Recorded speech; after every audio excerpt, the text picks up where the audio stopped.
ഉമ്മാന്റെ മുഖത്ത് നോക്കുന്നത് ഇബാദത്തിന്റെ പ്രതിഫല. പിന്നെ നമുക്ക് പലർക്കും ഉമ്മാന്റെ മഹത്വമൊന്നും അറിയില്ല. പിന്നെ ഉമ്മാന്റെ മുഖത്ത് നോക്കിയിട്ട് ഉമ്മാനോട് മിണ്ടുന്നില്ല. റമളാനായിട്ട്, പരിശുദ്ധമായ റമളാൻ മാസമായിട്ട് പെറ്റ തള്ളയെ തിരിഞ്ഞു നോക്കിയിട്ടില്ല. എന്ത് റമളാൻ അല്ലേ? അല്ലാഹു ഈമാൻ തരുമാറാകട്ടെ.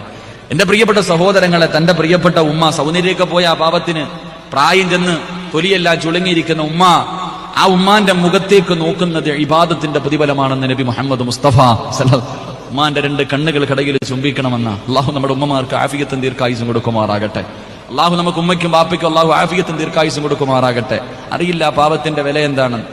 വീട്ടിന്റെ ഒരു പുരാവസ്തു പോലെ വീടിന്റെ മൂലയിൽ മക്കളൊക്കെ ഇന്ന് യുവതലമുറകൾ, ഇന്ന് വളർന്നു വരുന്ന യുവതലമുറകൾക്ക് പ്രായം ചെന്ന ഉമ്മാനെ കാണിച്ചിട്ട് തന്റെ കൂട്ടുകാരോട് ഇതെന്റെ ഉമ്മയാണെന്ന് പറയാൻ മടിയാ, ഇതെന്റെ ഉമ്മയാ എന്ന് പറയാൻ മടിയാ. വാപ്പ ഇതാണെന്ന് കാണിച്ചു കൊടുക്കാൻ വേണ്ടിയ. കാരണം വാപ്പ ഇവനെ ഒന്ന് നേരെ വാക്കുന്നതിന് വേണ്ടി കഷ്ടപ്പെട്ട് ഗ്ലാമറൊക്കെ നഷ്ടപ്പെട്ട് ഒരു നല്ല വസ്ത്രം പോലും ഇല്ല വേച്ച് നടക്കുന്ന ഉപ്പാനെ കാണിച്ചിട്ട് ഈ ഗ്ലാമർ ഇല്ലാത്തതാണ് എന്റെ വാപ്പ എന്ന് പറയാൻ യുവതലമുറകൾക്കും മടിയുള്ളൊരു കാലത്തുകൂടെ കടന്നു പോകുന്നത്. അല്ലാഹു കാക്കുമാറാകട്ടെ.